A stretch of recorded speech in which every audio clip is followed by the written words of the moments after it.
Jesus was separate from the system, wasn't he? In the Old Testament, the Jews took those bodies of those sin offerings, both of the priests and the people's offering, and they took them outside the camp. They didn't want a thing to do with those sin offerings.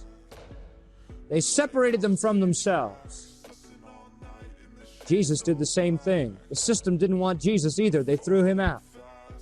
He suffered outside the gate, and he sanctified the people with his own blood. Now, as the carcasses then were burned outside the camp of Israel, so Jesus was killed outside the city of Jerusalem. He was killed outside the wall of Jerusalem and perfectly fulfilled the picture of the Old Testament. You know, those old sin offerings were pictures of Christ, weren't they? And so when he came, he suffered outside as the offering had been taken outside. Now, I don't want to belabor the point any more than that. Both were rejected. The sin offering, rejected. They didn't want to eat it. Put it out. Jesus, rejected. Put it out. And they wanted no part of either.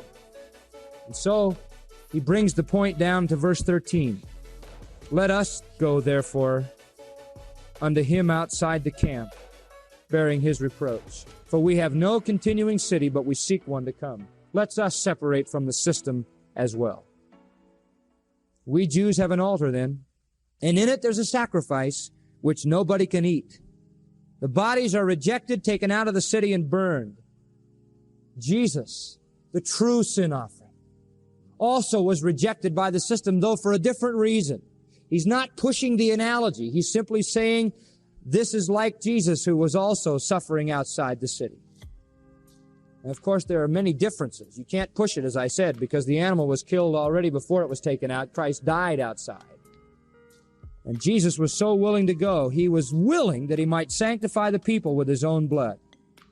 He was despised, he was rejected, he was hated, he was unwanted, betrayed, arrested, mocked, beaten, killed like a common criminal, and he accepted every bit of it to shed his blood on the behalf of men. The Bible says right here in the book of Hebrews, without the shedding of blood, there's no forgiveness of sins. Jesus knew that, and he shed his blood for the forgiveness of sins. The Old Testament sacrifice was a shame to the people, and they put it out. Jesus was a shame, and they put him out, although they didn't know that he was the true sin offering. They had no thought for that. And the practical point is this, people. You and I must be willing to go out from the system and to bear the reproach and the shame that both the sin offering and Christ himself bore, to be rejected by men. Moses did it, chapter 11, verse 26, esteeming the reproach of Christ greater riches than the treasures in Egypt. Moses considered the stigma that rests on God's anointed greater wealth than the treasures of Egypt. And so the writer of Hebrews is saying to us in 13:13, you ought to consider the stigma, the reproach of Christ greater than the treasures of the system. Move out. That's all he's saying. And so I see a very clean break between verses 9 and 10. He simply says, we have a sacrifice in which the feature is separation. Christ was separated from men. You be separated as well. Now, Paul defines this concept in 2 Corinthians chapter 6 in some detail. Let me read you these words.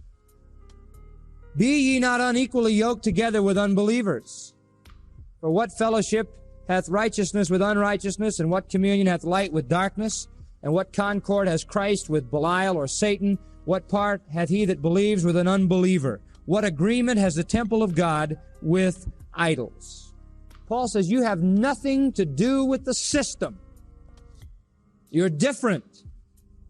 Another thing that our author may be remembering here, and because I'm not into this context as a Jewish individual living in that day, I can't be sure, but I have a hint in my mind that in verse 13 he's also got something else in his head, and it seems to me like he's jamming all kinds of thoughts together here and leaving me a little bit confused, but that's often my problem. Anyway, in verse 13, he may have this in mind. You remember that at one point in the time of Israel's wanderings, God was rejected by Israel. And God, remember, moved outside the camp and manifested his presence outside the camp. And after the incident of the golden calf, Moses took his tent and pitched it outside the camp of Israel. And you remember it was called the tent of the testimony. And so it was that everybody who wanted to approach God had to go outside the camp of Israel and approach him there. Why? Israel in the main had rejected him. And God set himself apart and said, if you come to me, you come apart from the system. You know something, beloved? I believe that's exactly what God is saying today. If you're going to come to me, you're going to have to come out from the system. You're going to have to come apart from them and touch not the unclean thing and separate yourself unto me. Whether the analogy of the sacrifice in the Old Testament outside the gate, the analogy of Christ suffering outside the gate, or whether the idea of the tent of the testimony outside the gate, the message is the same: separation. People say to me, MacArthur, do you believe in biblical separation? Of course. And biblical separation is this: you have nothing to do with the system. Now, you need to qualify that somewhat. But let me give you a simple statement. Love not the world, 1 John 2:15, neither the things that are in the world. Don't love the system. Now, what was the system for them? What was it? Judaism. What is he saying then to the Jewish reader here? Separate yourself from Judaism. Get out of the system of law, legalism, ceremonialism. Come outside the camp to the Christ who is out there. Oh, sure, you'll have to suffer. Jesus said, in the world you'll have tribulation. Be of good cheer, I've overcome the world. I'll tell you something else. It's not just what you do, it's an attitude. You're just as much a part of the system if you don't do it, but wish you could, as if you did it. You know, some Christians, as I've said before, don't do evil things. They just wish they could. That's being in love with the system. And as a Christian, God says we're to be separate. Get out of the system. Come apart unto God. It's an attitude. Jesus said, if any man comes after me, let him deny himself and take up his cross and follow me. What does that mean? That means bear the reproach of Christ. Go where Jesus is, outside the system. And when you meet the system, it's for the sake of confrontation, not communion. Big difference. And the only people who really identify with Jesus Christ are the ones who really are willing to pay the cost and move out. What does it say in 2 Timothy 3:12? They that live godly in this world shall suffer persecution. They that live godly. A lot of Christians don't live godly. They don't get persecuted. They never come apart from the system. The Apostle Paul knew what it was to come apart from the system. He didn't have anything to do with it. And yet he kept leading people to Jesus. He went to the sinner, but he never joined in his sin. Philippians chapter 2, verse 17, he says, if I be offered on the sacrifice and service of your faith, I joy and rejoice.